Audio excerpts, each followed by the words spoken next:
जरा गौर कीजिए मेरे यहाँ मुसलमान भाई तमाम बहुत बड़ी तादाद में मौजूद हैं। ईमानदारी के साथ बताइए, अभी 8 दिन पहले 10 दिन पहले उदयपुर राजस्थान का वाकया आपने सुना होगा है? 4 सगे भाई हैं, 2 भाई बाहर रहते हैं, 2 भाई उदयपुर में रहते थे। एक भाई ने सुन्नी था, किसी वहाबी लड़की से शादी कर ली। इस शादी करने के जुर्म में पूरे गांव के लोगों ने उस सुन्नी का बाइकाट कर दिया। इसी असना में उस सुन्नी की मां मर जाती है। माफ कीजिए, कह लेनी दीजिए, बड़ी तल्ख बात है।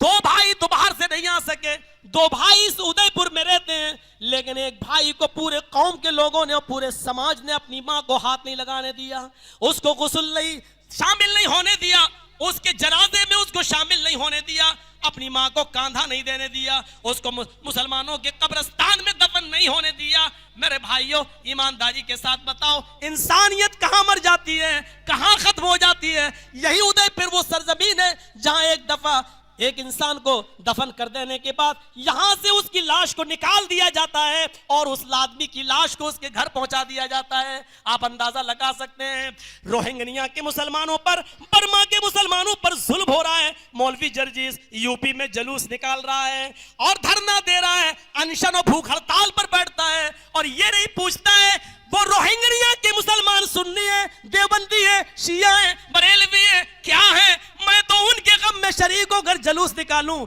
और तुम एक आदमी को महज इसलिए जनाजा उसको शामिल न होने दो कि इसने वहाबी घराने में शादी कर ली। मेरे भाइयों, हम तुम्हारे लिए कुर्बानियां दें और तुम हमारे भाइयों के साथ इस तरीके का मजाक उड़ाओ। वो कह रहा शादी जरूर की, लेकिन मैं सुन्नी हूं, मैं आज भी मजार पे जा रहा हूं, मैं चादर बिछड़ाता हूं। उन्होंने कहा नहीं, हम तेरी बात नहीं मानेंगे, तू जब तक तलाक नहीं देगा उस औरत को, जब तक हम तुझे मान ही नहीं सकते, उसको जब तक अपने घर से नहीं निकालेगा तो सुन्नी नहीं होगा। मेरे भाइयों, रोहिंग्या के मुसलमानों, तुम्हारे चीखने की आवाज हमारे कानों में आ रही है। आए रोहिंग्या के मुसलमानों, आए बर्मा के मुसलमानों, तुम्हारे रोने की और चीखने की आवाज हमारे कानों में आ रही है, लेकिन अभी हम तुम्हारी मदद के लिए नहीं आ सकते। अभी हम बहुत बिजी हैं, अभी हम बहुत मसरूफ हैं, अभी हमारे दरमियान एक इख्तिलाफ है, झगड़ा है। अल्लाह के रसूल को इल्म गैब था या नहीं था? जब तक हम इस झगड़े से निपट न लें, हम आपस में ये झगड़ा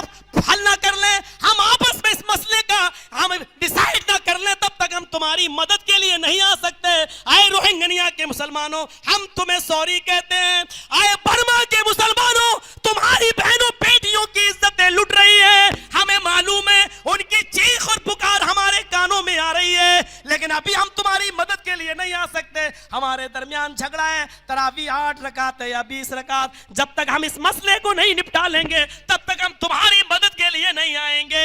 लड़ते रहो, कटते रहो, यही वजह है मुसलमानों, आज तुम्हारी 3 तलाक का मसला सुप्रीम कोर्ट में आज तुम्हें शिकस्त दिला देता है, कल हलाले का मसला तुम्हें शिकस्त दिलाएगा, परसों 2 से ज्यादा बीवियां रखने का मसला तुम्हें शिकस्त दिलाएगा, क्योंकि हम अभी इसी में उलझे हुए हैं। तू देवबंदी में, बरेलवी में, अहलेदीस, तेरे पीछे मेरी नमाज नहीं, मेरे पीछे तेरी नमाज नहीं। मेरे भाइयों, जरा हम तसव्वुर करें कि हमारे मामले अभी यहीं पर अटके हुए हैं, जब तक हम इन मामलों से निपट नहीं लेंगे। ये 8 दिन 10 दिन पहले का मामला है, एक बूढ़ा आदमी बेचारा 80 साल का बुड्ढा मुरादाबाद के अंदर एक जनाजे में शरीक हो गया और वो जनाजा किसी देवबंदी ने पढ़ा दिया और 80 साल के बुड्ढे ने जनाजा पढ़ लिया। पूरे मोहल्ले के लोगों ने मुफ्ती से पूछा, मुफ्ती ने कह दिया इस बुड्ढे का निकाह टूट गया। 80 साल के बुड्ढे का निकाह टूटा, उसको पूरे गांव में दोबारा लाया गया और मौलवी ने दोबारा उसका निकाह पढ़ाया। अब वो किसी काम का नहीं है और दोबारा निकाह पढ़ाने के लिए भी उसकी 75 साल की बीवी को एक रात के लिए दूसरे बुड्ढे के हवाले किया गया। मेरे भाइयों, एक रोना हो तो उसको रोया जाए, एक गम हो, एक बीमारी तो उसका इलाज किया जाए।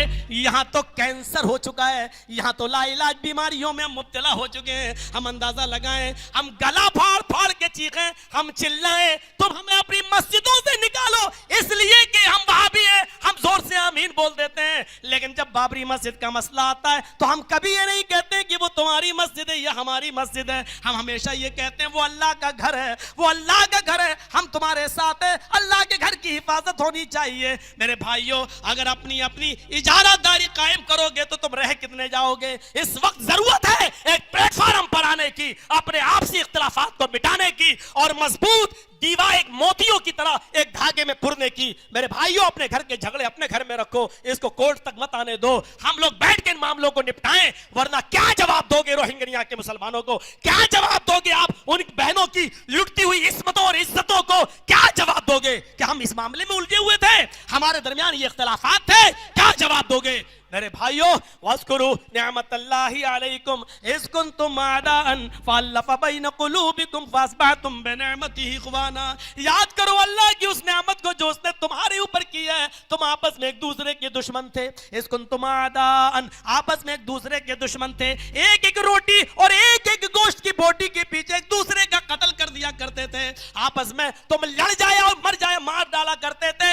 इज़ कुंतुम आदाअन फअल्लफ़ बैन क़ुलूबिकुम, तो अल्लाह ने कुरान नाजिल करके या अल्लाह ने मोहम्मद रसूलुल्लाह को भेजकर या अल्लाह ने इस्लाम नाजिल करके तुम्हारे दिलों में उल्फत पैदा कर दी। फ़अल्लफ़ बैन क़ुलूबिकुम, अल्लाह ने उल्फत पैदा कर दी, अल्लाह ने मोहब्बत पैदा कर दी। फ़अस्बहतुम बिनिअमतिही इख़वाना, तो आपस में तुम भाई भाई हो गए। अल्लाह के रसूल तो कहते हैं अल्लाह ने मुझे एक नेमत बनाकर भेजा है और मेरी इस नेमत से तुम भाई भाई हो गए। अल्लाह के रसूल ने हमें भाई भाई बनाया था, कलमे की बुनियाद पर हम भाई भाई हैं। फिर ये इख्तिलाफ कैसा हो गया हमारे और आपके दरमियान कि हमारे पीछे तुम्हारी नमाज नहीं, तुम्हारे पीछे हमारी नमाज नहीं। फिर ये ऐसी कैसी खाई पैदा हो गई कि हमने अगर किसी गैर में शादी कर ली तो हमारा बाइकाट कर दिया जाता है, हमें हमारी अपनी सगी मां को कांदा तक नहीं देने दिया जाता है, मिट्टी तक नहीं देने दी जाती है। हम कहां हैं? इस जहालत को खत्म करो, इस जहालत और बर्बरियत का रास्ता और दरवाजा बंद करो और ऐसे मुफ्तियों का बाइकाट करो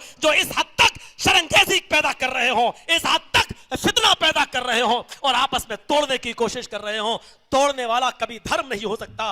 मेरे भाइयों, जोड़ने की कोशिश करो, जोड़ने की।